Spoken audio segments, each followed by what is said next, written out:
Dead babies and Utah's carbon bomb. Did you see this? It was at Truth Out on Sunday. And it's pretty disturbing, but it's just one more example, I guess, of just an endless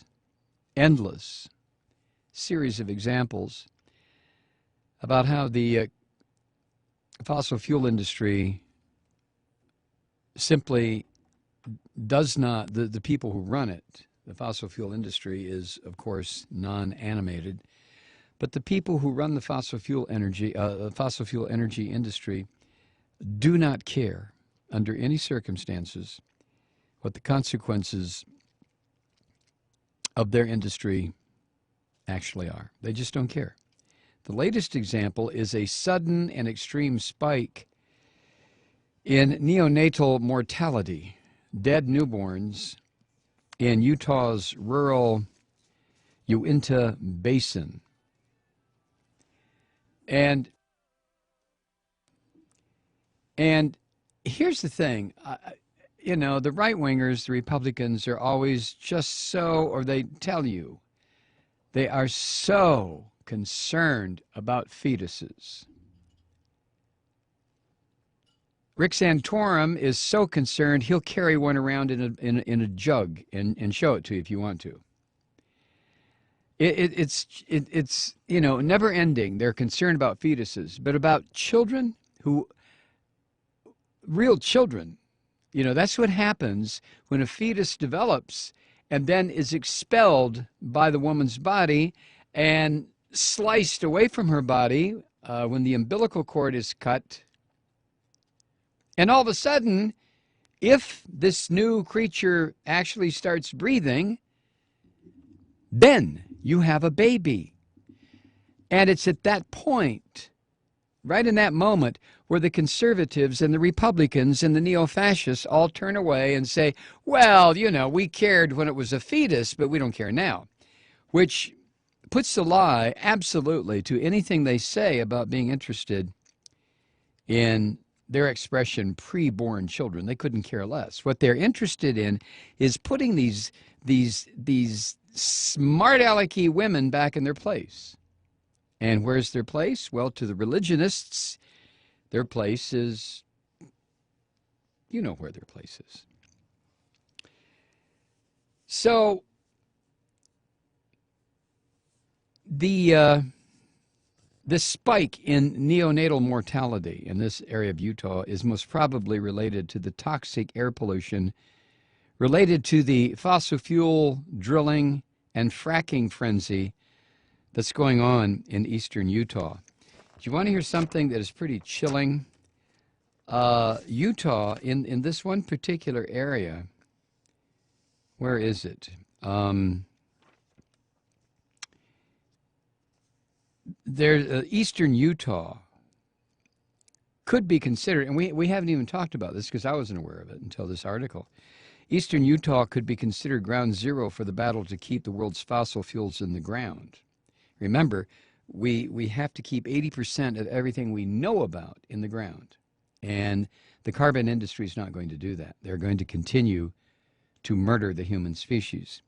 But in addition to the fracking frenzy for oil and gas in this area of eastern Utah, there's also what's been discovered is the largest unconventional fossil fuel reservoir in the United States and possibly in the world. I hadn't heard about this. Have you? Oil shale and tar sands deposits in eastern Utah are 25 times larger than those in Alberta, Canada. Oh, Jesus Christ. Using geology-based assessment methodology, the U.S. Geological Survey estimated a total of 4.285 trillion barrels of oil in the oil shale of the three principal basins of the Eocene Green River Formation near Vernal, Utah.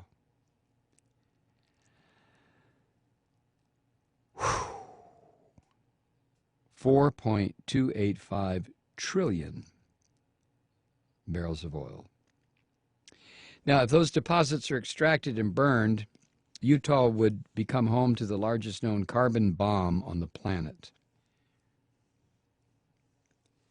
More game over for life on the planet than Keystone XL pipeline. Keystone XL pipeline is a pimple on the ass of eastern Utah. It doesn't even matter. Well, it matters, but I mean in comparison. So that's the backstory to this more focused story of the extreme spike in neonatal mortality.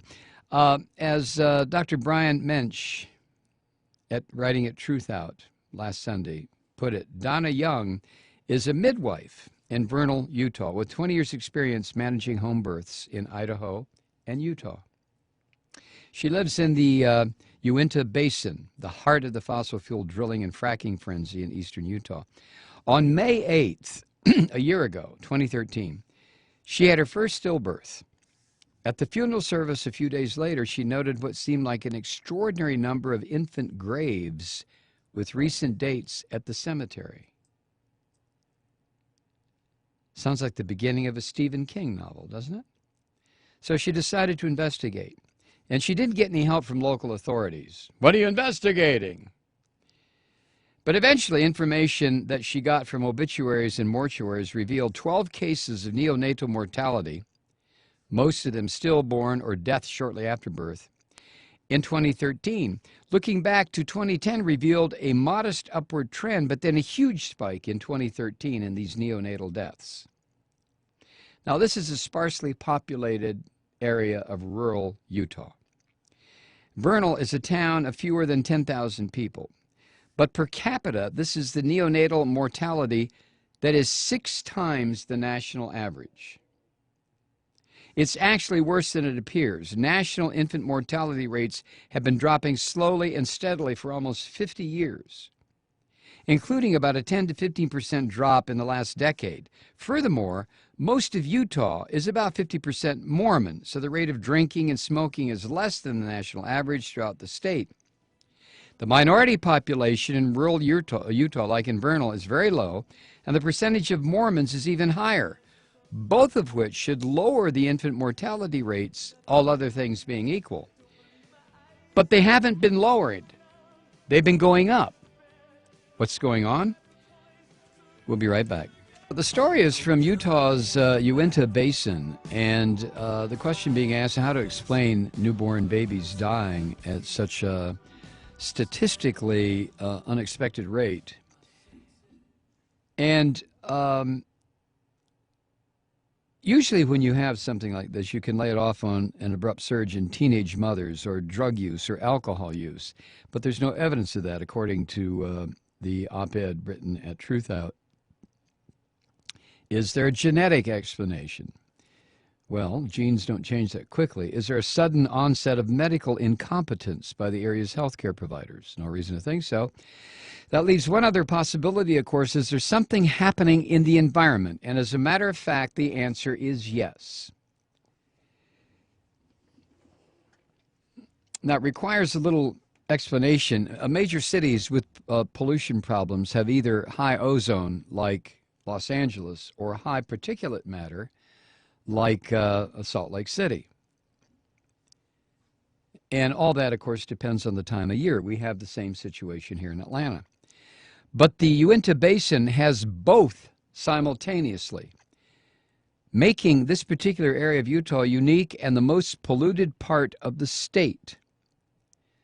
And studies suggest that the two, the particulate pollution and the high ozone, may act synergistically to impair human health to a greater degree than in either one of them separately.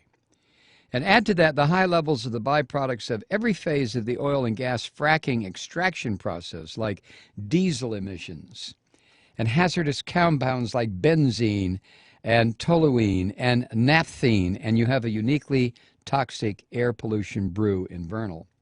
Now, there's one other thing that Dr. Brian Mensch did not mention in his Truth Out article, and that is nuclear radiation left over from all those tests that were run during the 50s and 60s and into the 70s in that part of the West, right? But anyway, let's move on. Inhaling, as Dr. Mensch points out, inhaling air pollution has the same systemic health consequences as cigarette smoking, only to a lesser degree, unless you're doing your inhaling in Beijing, China, and then you can eliminate the word lesser. But the signature physiologic consequences of air pollution, whether it comes from cigarettes or fracking or smokestacks or tailpipes or whatever the hell it is an inflammatory response that reduces blood flow.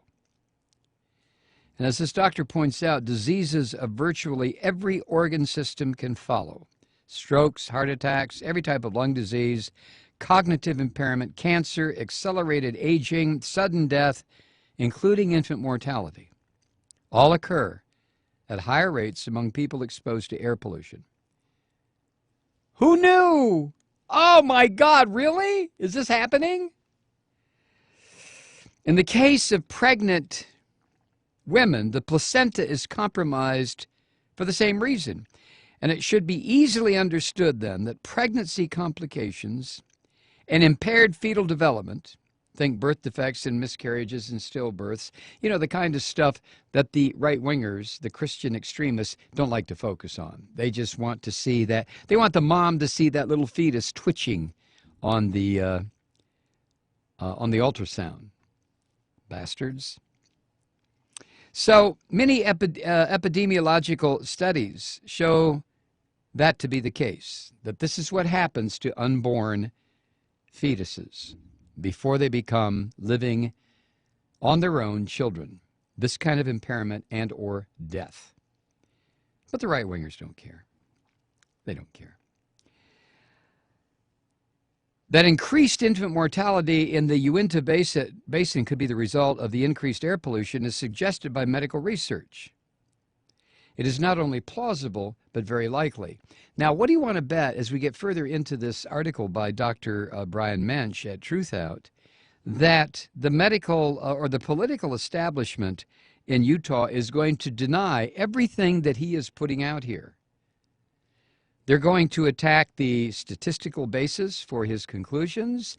They're going to attack the epidemiological studies because, well, you know, those are just snapshots, is what they will say, when in fact they're not. Epidemiological studies can be the gold standard of trying to figure out what causes mortality in a certain cluster, a certain time, a certain place, under certain conditions.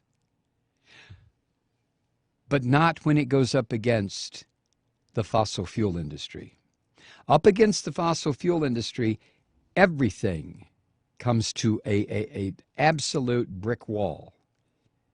It's like going up against the NRA with study after study after study about gun violence.